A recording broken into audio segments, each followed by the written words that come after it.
நமச்சிவாய வாழ்க. நாதந்தாள் வாழ்க. இமைப்பொழுதும் என் நெஞ்சில் நீங்காதான் தாழ் வாழ்க.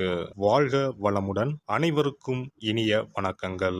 நிகழும் ஸ்ரீ மங்களகரமான சோபகிருது ஆண்டு தை மாதம் 18ஆம் தேதி வியாழக்கிழமை அன்று சஷ்டி திதியில் சித்திரை நட்சத்திரத்தில் திருதி நாமயோகத்தில் வணிசை கரணத்தில் சித்தயோகம் கூடிய நன்னாளில் இந்த சீர்மிகு பிப்ரவரி மாதம் பிறக்கிறது.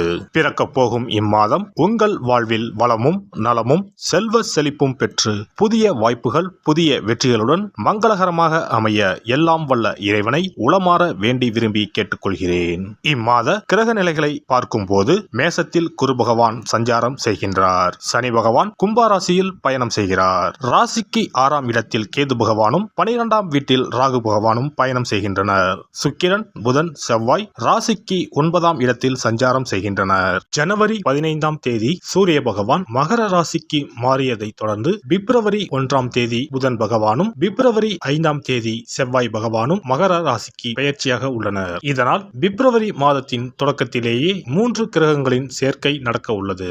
மகர ராசியில் சூரியனுடன் புதன் இணைவதால் புதாதித்ய யோகமும் சூரியனுடன் செவ்வாய் இணைவதால் ஆதித்ய மங்கள ராஜயோகமும் உருவாகிறது.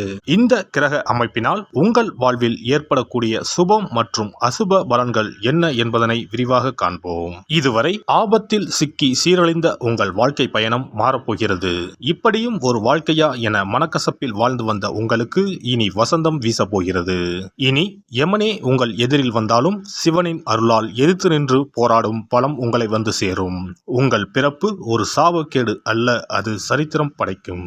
கன்னிராசி அன்பர்களே, இம்மாதம் முழுவதும் செவ்வாய் மற்றும் ராகு பகவானால் நன்மைகள் ஏற்படும். திடீர் அதிர்ஷ்ட வாய்ப்புகள் எதிர்ப்படும். குழந்தைகளால் மகிழ்ச்சி தரும் சம்பவங்கள் நிகழும். நண்பர்களும் அனுகூலமாக இருப்பார்கள். அவர்களிடம் எதிர்பார்த்த உதவிகள் கிடைக்கும். வெளி வட்டாரத்தில் செல்வாக்கு அதிகரிக்கும். ஆன்மீகத்தில் நாட்டம் ஏற்படும்.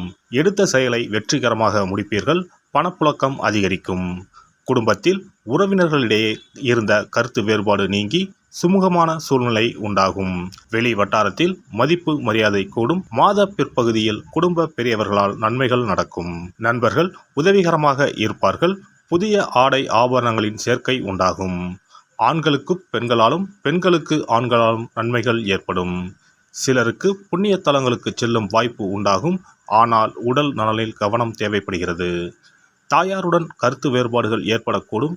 அவருடைய உடல் ஆரோக்கியமும் சிறிய அளவில் பாதிக்கப்படக்கூடும். தாய்வழி உறவினர்களிடம் அனுசரணையாக நடந்து கொள்ளவும். அலுவலகத்தில் உற்சாகமான சூழ்நிலையே காணப்படும். எதிர்பார்த்த சலுகைகள் கிடைக்கும். உயர் அதிகாரிகள் அனுசரணையாக இருப்பார்கள். சக ஊழியர்கள் மத்தியில் உங்கள் அந்தஸ்து உயரும். சிலருக்கு நீண்ட நாளாக தடைப்பட்ட பதவி உயர்வு கிடைக்கும். தொழில் வியாபாரத்தில் முன்னேற்றமான சூழ்நிலையே காணப்படும். உழைப்புக்கேற்ற ஆதாயம் கிடைக்கும். பங்குதாரர்களுடன் இணக்கமான சூழ்நிலையே காணப்படும். மாத பிற்பகுதியில் கொடுக்கல் வாங்கல் விஷயத்தில் எச்சரிக்கை அவசியம். கலைத்துறையை சேர்ந்தவர்கள் சாமர்த்தியமாக பேசுவதன் மூலம் வாய்ப்புகளை பெற முடியும். சக கலைஞர்கள் மூலம் சில ஆதாயங்கள் கிடைக்கும். மூத்த கலைஞர்கள் உங்கள் முன்னேற்றத்திற்கு உதவி செய்வார்கள். மாணவ மாணவியருக்கு பாடங்களில் கூடுதல் கவனம் தேவைப்படும். பெற்றோர் மற்றும் ஆசிரியர்களின் ஆலோசனைகளை கேட்டு நடப்பது நல்லது. தேவையற்ற சகவாசத்தை தவிர்க்க வேண்டியது அவசியம். குடும்பத்தை நிர்வகிக்கும் பெண்மணிகளுக்கு உறவினர்கள் மத்தியில் மதிப்பு மரியாதை கூடும். கணவரின் அன்பும் அவர் வழி உறவினர்களால் நன்மைகளும் ஏற்படும். அலுவலகம் செல்லும் பெண்மணிகளுக்கு சலுகைகள் கிடைப்பதில் தாமதம் ஏற்படும். இம்மாதம் சாதகமான நாட்கள் 6, 7, 9, 10. சந்திராஷ்டம நாட்கள் 11, 12. அதிர்ஷ்ட எண்கள் 4, 6. வழிபட வேண்டிய தெய்வம் அம்பிகை மகாவிஷ்ணு. பரிகாரம்: வியாழக்கிழமைகளில் தட்சிணாமூர்த்திக்கு நெய் தீபம் ஏற்றி அர்ச்சனை செய்வது நன்மை தரும். சிறப்பு பரிகாரம் மற்றும் ஆலய தரிசனம். புத்திர பாக்கியம் என்பது திருமணமாகி பல ஆண்டுகள் ஆகியும் புத்திர பாக்கியமே ஏற்படாத நிலை. புத்திர தோஷம் என்பது ஒவ்வொரு லக்னத்திற்கும் வேறுபடும். பொதுவாக எந்த லக்னமாக இருந்தாலும் 5ஆம் இடம்தான் புத்திரஸ்தானத்தை குறிக்கும். எனவே அந்த 5ஆம் இடத்தை முக்கியமாக பார்க்க வேண்டும். சேர்த்து வைத்த புண்ணியம்தான் குழந்தையாக பிறக்கும் என்று பழமொழி உண்டு. அந்த வகையில் 5ஆம் இடம் பூர்வ புண்ணிய ஸ்தானமாகவும் திகழ்கிறது. தாய்மாமன் தாய்வழி உறவுகள் ஆகியவற்றை குறிப்பதும் 5ஆம் இடம்தான். 5ஆம் இடத்தில் பாவக்கிரகங்கள் அதாவது ராகு, செவ்வாய், சனி அல்லது சூரியன் அமர்ந்தால் ஒரு சிலருக்கு குழந்தை பாக்கியம் இல்லாமல் போகும் அல்லது தாமதமாக கிடைக்கும். ஒருவேளை 5ஆம் இடத்தில் உள்ள பாவக்கிரகங்களை சுப கிரகங்கள் பார்த்தால் குழந்தை பாக்கியம் கிடைக்கும் என்பது நம்பிக்கை. இனி புத்திர பாக்கியம் பெறுவதற்கான ஆலய வழிபாடுகளை பார்ப்போம். செவ்வாய் பகவானின் அம்சமாக கருதப்படும் முருகப்பெருமான் வழிபாட்டை தவறாமல் செய்பவர்களுக்கு நிச்சயமாக புத்திர பாக்கியம் கிடைக்கும். குரு பகவான் வீற்றிருக்கும் தலங்கள் அனைத்தும் சிறப்பு வாய்ந்தவைதான். ஆலங்குடி குருஸ்தலம், திட்டை குருஸ்தலம் சிறப்பான பலன்களை கொடுக்கும் ஆலயங்களாகும். அது மட்டுமல்லாமல் சிதம்பரம் அருகே இருக்கக்கூடிய ஓமாம்புலியூர் துயர்தீர்த்தநாதர் ஆலயமும் குரு பகவானின் ஸ்தலமாகும். இந்த ஆலயங்களுக்கு சென்று தரிசித்து வருவதன் மூலம் புத்திர பாக்கியம் நிச்சயமாக கிடைக்கும் என்பதை உறுதியாகவே சொல்லிக் கொள்கிறேன். மேலும் வைத்தீஸ்வரன் கோவில் அனைத்து விதமான நோய்களையும் தீர்க்கும் ஆலயம். இது செவ்வாய் பரிகார ஸ்தலம். எனவே நல்ல சத்தான அறிவு கூர்மை மிக்க குழந்தை பாக்கியம் வேண்டுபவர்கள் இந்த ஆலயத்திற்கு சென்று வந்தால் குழந்தை பாக்கியம் பெறுவதற்கு உண்டான தடைகளை நீக்கி புத்திர பாக்கியத்தை நிச்சயம் அருள்வார் வைத்தியநாத சுவாமி. மேலும் கருவின் உருவாக இருக்கும் கருமாரியம்மன் ஆலயங்கள் அனைத்தும் புத்திர பாக்கியம் நல்கும் ஆலயங்களே. சமயபுரம் மாரியம்மன், திருவேற்காடு கருமாரியம்மன் போன்ற ஆலயங்கள் அனைத்தும் சிறப்பு வாய்ந்தவையே. அதேபோல் திருச்சிக்கு அருகில் உள்ள திருப்பட்டூர் பிரம்மா ஆலயம் பிறவி பயனை அனுபவிக்க செய்யும் ஸ்தலம். திருப்பட்டூர் பிரம்மாவிடம் வேண்டுதல் வைக்க குழந்தை பாக்கியம் கிடைக்கும்.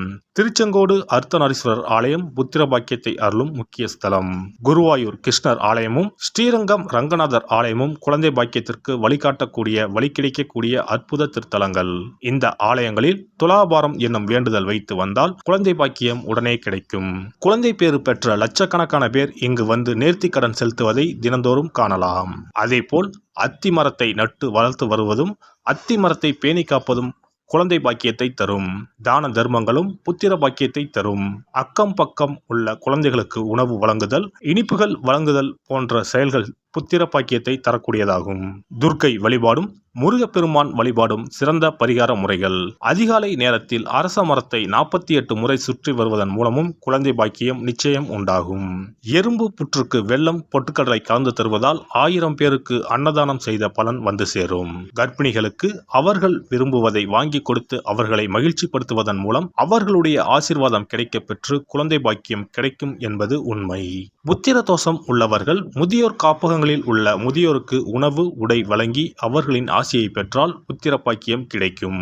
மேற்கண்ட ஆலய பரிகாரங்களை முறையாக செய்து நம்பிக்கையோடு வணங்கி வந்தால் குழந்தை பாக்கியம் நிச்சயம் கிடைக்கும். எல்லாம் வல்ல இறையருளால் நீங்களும் உங்கள் அன்பு குடும்பமும் உடல் நலம், நீலாயுள், நிறை செல்வம், உயர் புகழ், மெய்ஞானம் ஓங்கி வாழ்க வளமுடன். இந்த வீடியோ உங்களுக்கு பிடிச்சிருந்தா லைக் பண்ணுங்க, ஷேர் பண்ணுங்க அண்ட் சப்ஸ்கிரைப் பண்ணுங்க. பக்கத்துல இருக்க பெல் ஐகானை கிளிக் பண்ணுங்க. நன்றி, வணக்கம், வாழ்க வளமுடன்.